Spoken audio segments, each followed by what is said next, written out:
Hello and welcome to an essay plan that is going to compare exposure with extract from the Prelude. This video will show you how to compare the two poems effectively.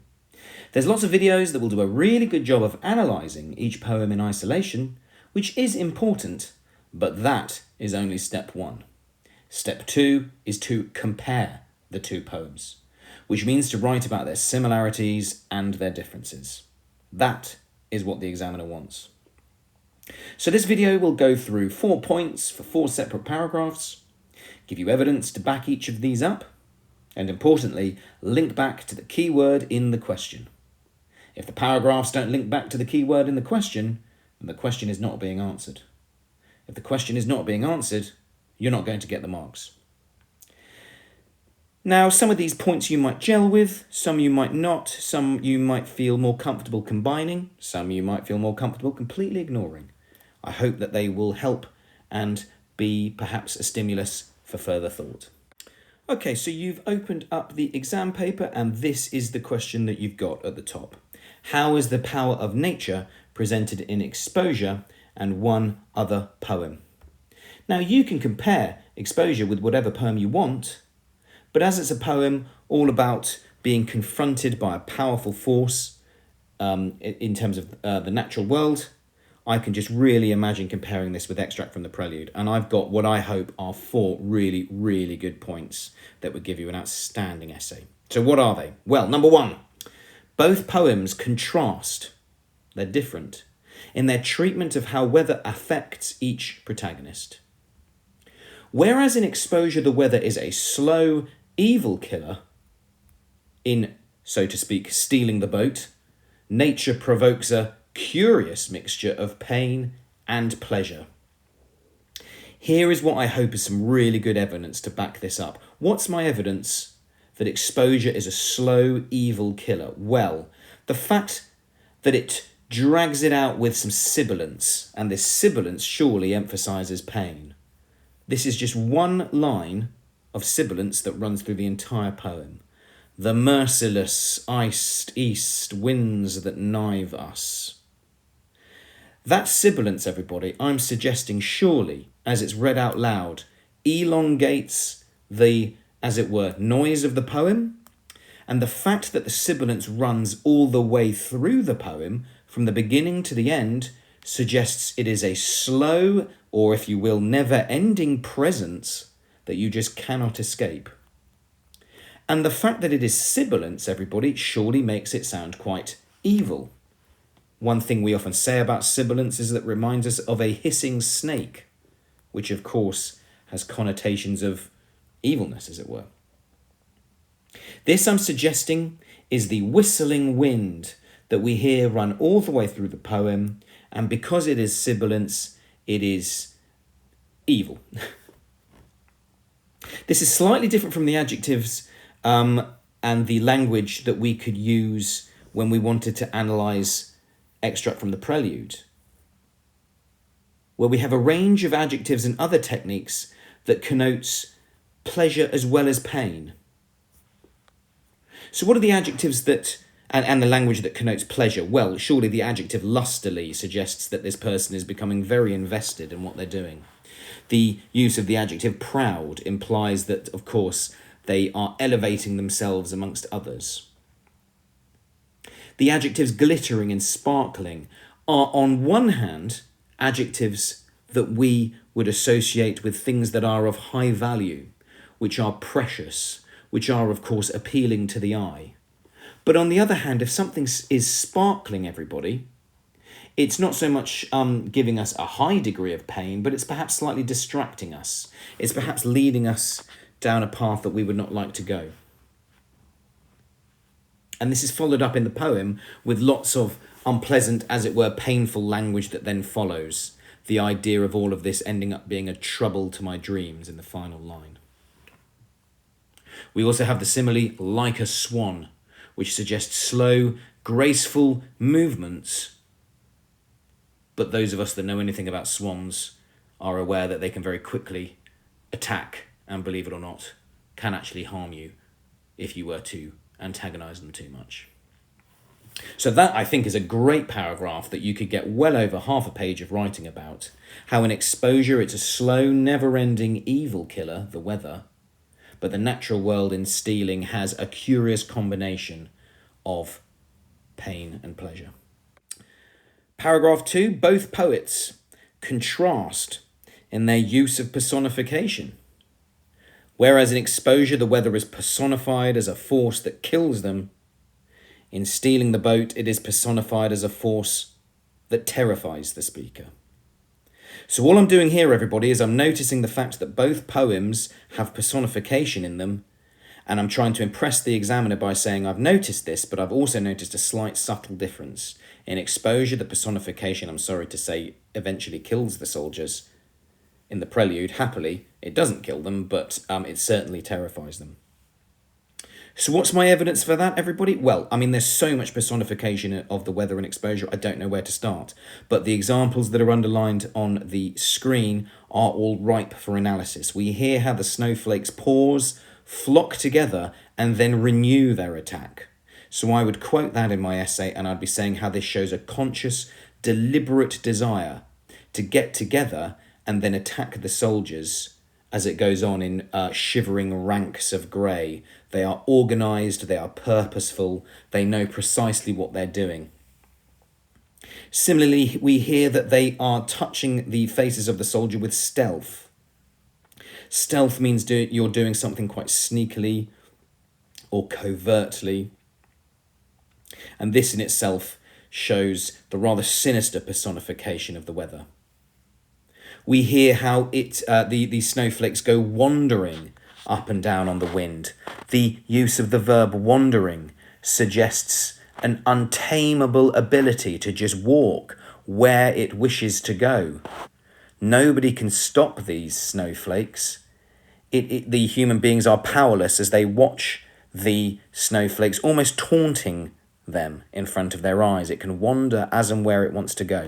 So this is pretty sinister, sadistic stuff from the weather. But I think the most impressive piece of personification is we hear how dawn, a new day, is massing in the east her melancholy army. Again, we've got this military language. We've had it with the fact that it renews the attack. But the fact that dawn, a new day, is massing together, getting together its, as it were, metaphorical troops. It's wind, it's cold, it's snow, and it's turning it into an army that is then going to attack the soldiers, heavily implying, if one army chooses to fight another, that there will be deaths.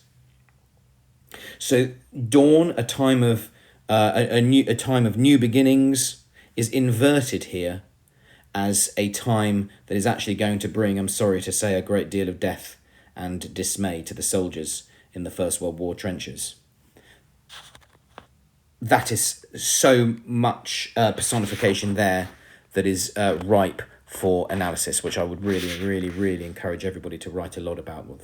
This is slightly similar and indeed slightly different in the Prelude, where we also have personification, and the personification of the natural world also, as it were, attacks them, but happily it does not slowly kill the protagonist in the Prelude, it merely terrifies them, which is still not very good, but it is there. So we hear with the use of the verb upreared its head, the mountain. The use of the verb upreared suggests a very quick and quite sudden lurching upwards, clearly designed to terrify the protagonist. The fact that it strode after me like a living thing, that simile, like a living thing, really emphasises the personification here. But the use of the verb strode implies a very mighty, purposeful, direct forward motion that is not necessarily going to be stopped by anything that the protagonist can do.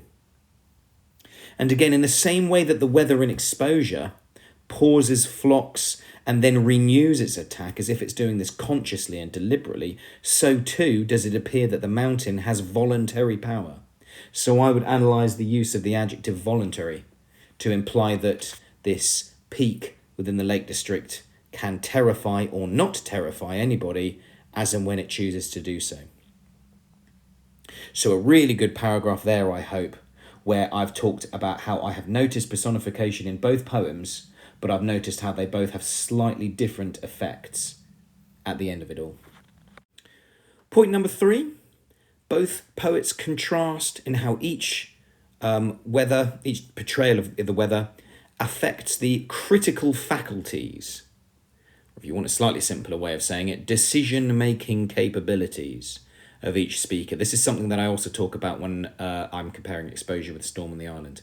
Their ability to think clearly is effectively what I'm saying here, but I'm trying to use what I hope is rather impressive language in doing so. What's my evidence for that, everybody? Well, it's the assonance in exposure. Surely elongates the sound of the poem, just like the sibilants did in point 1. It drags it out. It rather emphasises the idea that their brains are slowing down. Listen to this assonance. Our brains ache. Low drooping flares. Elongating the sound of the poem, dragging it out, perhaps you may argue emphasising the idea that hypothermia is effect of them. They are literally slowing down, and that's reflected in the poet's use of language. And that's the effects of language, and to write about the effects of language is what gets you the marks. We also get some curious questioning at the end. Towards the end of the poem. What are we doing here? Is it that we are dying? Questions, you may argue, that lack life, that are for the most part monosyllabic, lacking description, that are asked to nobody and to whom and therefore sadly there is no answer in response. So the assonance and the questioning out loud, to which there is no answer supplied, all suggests their ability to think clearly, to think with conviction, to think in a quick, rapid way, is slowly deserting them. And I suggest this is slightly different from exposure, where we go from definite decisions to also an inability to think clearly. So slightly different from exposure. He starts off with some pretty definite decisions, and he sounds quite arrogant in doing so. So what does he do? Line 4, I unloosed her chain. There's something quite indulgent in that. I unloosed the chain. It's been chained there for a reason, but look at me. The use of the verb unloosed implies that I'm taking a bit of ownership over this now. I can do what I want. We hear line 5. It's not written on the screen, but do make note of it, that it was an act of stealth and troubled pleasure. It was an act of stealth. The use of the adjective stealth, again, suggesting that I'm being quite sneaky, that I'm being consciously and deliberately in disobeyance of accepted rules. And the oxymoron troubled pleasure is a really good oxymoron to get in here, everybody. I know this is wrong, but I'm really enjoying it. Those are decisions that he makes at the beginning that are quite definite, that are quite explicitly ones that he makes without necessarily being worried about the after effects. So that's different from the critical faculties of exposure, which are slowly deserting them. At the beginning of exposure, he is very determined, he's very capable of making clear decisions, but like exposure, or I should say in similarity to exposure, once we get to the end of Extract from the Prelude, this ability to think clearly, this ability to think decisively is affected by the mental trauma that he then goes on to describe. Because we hear in line 36 that his brain is worked with a dim and undetermined sense of unknown modes of being. So I would be analysing the use of the adjective dim, the use of the adjective undetermined, the use of the phrase unknown modes of being. This is describing, everybody, how his head is filled now with vagueness, with curious dark shapes that he can't necessarily identify or define with real clarity. And we hear towards the end of the poem, in the final line, how he now has a trouble to my dreams, which is just about an oxymoron, but really I'd be more comfortable saying it's a juxtaposition of trouble and dreams. Dreaming, a time of clearly positivity, is now affected by the word trouble. So his mind, which was once capable of making clear-sighted, if wrong, decisions, is now affected by a real jumble of, as he puts it the best, undetermined and unknown modes of being. He's not able to think as clearly at the end of the poem as he was able to at the beginning. And finally, everybody, I will finish off with a point about religion or spirituality. So basically what I've done here is we've noticed that religion or spirituality is in both poems. Our job is to try and think of something quite clever about how they compare or contrast. And my sentence starter is, I hope, quite sounds quite simple, but it will go on to talk about something that I hope is quite impressive. Number 4, the weather provokes differing spiritual reactions for each writer, each poet, each speaker, each protagonist, whatever you want to say. In exposure, I think you refer to the ambiguity of "for love of God seems dying." This is an ambiguous line. It's hard to understand what it is he's saying. That's the final line of the penultimate stanza. Is he saying that our love for God is dying? We are slowly stopping our love for God because we're stuck in the trenches and we're slowly dying? Or is he saying that the love that God has for us is dying? Is he in fact saying that God surely no longer loves us, I'm sorry to say? It's ambiguous, it's difficult to understand which of those two, as it were, double meanings we understand he's saying. And that, everybody, I think nicely complements paragraph 3. This vagueness, this lack of critical, clear thought is reflected in that ambiguity. And I should say, everybody, surely is also reflected in the double meaning and the ambiguity of the title. Does the title of the poem refer to being exposed to the elements, or does it refer to the idea that he is in fact exposing the truth of the war in 1917, 3 years after its start, when they were promised it would be over by Christmas? That in fact I need to tell the public what's going on. So there's a double meaning there which provokes an ambiguous spiritual reaction, which is hard to decipher. This, I think, is slightly different to the reference to religion or spirituality in Extract from the Prelude, which is a really good point. We hear how the peak of the mountain towered up between me and the stars. The stars in the sky. We very often associate the stars in the sky with heaven. And so if this mountain is towering up between him and the stars, surely that's heavily implying that his act of theft, which is, I'm sure in all religions, something that is told we should not do. It's certainly one of the Ten Commandments, thou shalt not steal. His act of theft is blocking off access to heaven for him. It is resulting in a set of circumstances where his access to heaven, his view of heaven, is now blocked off.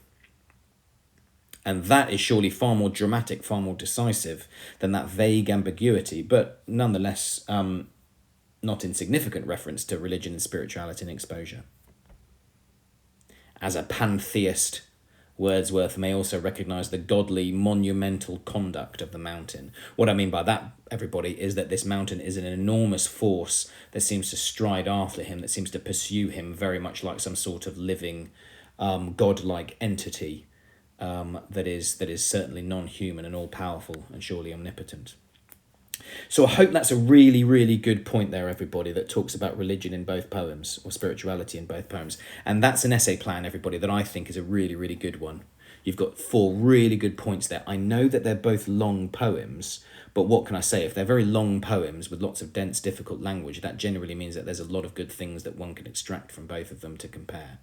And I hope that you've got some really good points there with some really good detailed analysis that would help you write a very long, detailed essay, which is exactly what the examiner wants.